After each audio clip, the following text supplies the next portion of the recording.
இன்னைக்கு ஒரு கொடி அறிமுகம், புதிய கட்சி தொடங்கிட்டார் பிப்ரவரியில். இன்னைக்கு கொடி அறிமுகம் பண்ணியிருக்காங்க. இந்த கொடியை உள்ள விஷயங்களை நீங்களும் பார்த்துருக்கீங்க, எப்படி பார்க்குறீங்க? இல்ல, முதலில் ஒரு புதிய அரசியல் கட்சி தமிழகத்தில் தொடங்கி இருக்கிறது.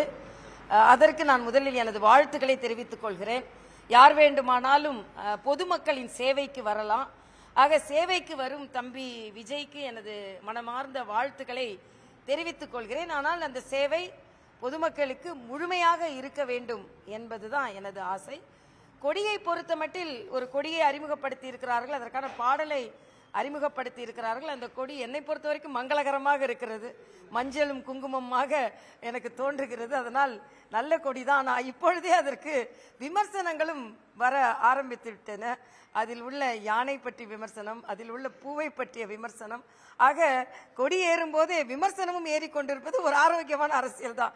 ஏனென்றால் விமர்சனம் வரவில்லை என்றால் அரசியல் கட்சி பிரபலம் அடைய முடியாது. அந்த வகையில் தம்பி விஜயின் கொடி இன்று முதல் நாளிலேயே பிரபலமாகவும் ஆகியிருக்கிறது, விமர்சனத்திற்கும் உள்ளாகி இருக்கிறது. இது அரசியல் கட்சிக்கு ஒரு இயல்பான ஒரு நிலை தான்.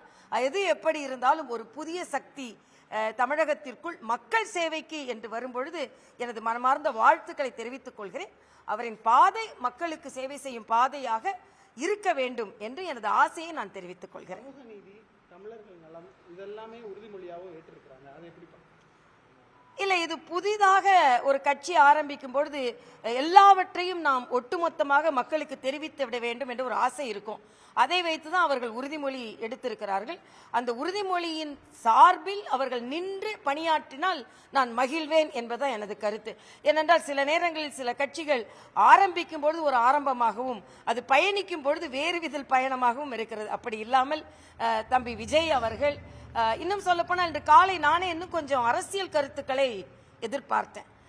ஏனென்றால் எல்லோரும் மகிழ்ச்சியாக இருக்க வேண்டும் என்பது எல்லா தலைவர்களின் ஒரு கருத்தாக இருக்கிறது. இன்னும் கொஞ்சம் தமிழகத்தின் அரசியல் சூழ்நிலை இன்னும் சற்று பேசி இருந்தால் சிறப்பாக இருந்திருக்கும் என்பது எனது கருத்து. அதனால் இன்னும் தமிழக அரசியலை முன்னெடுத்து செல்லும் பொழுது இன்னும் ஒரு முதிர்ந்த தலைவராக அவர் உருவெடுப்பார் என்று நான் நம்புகிறேன்.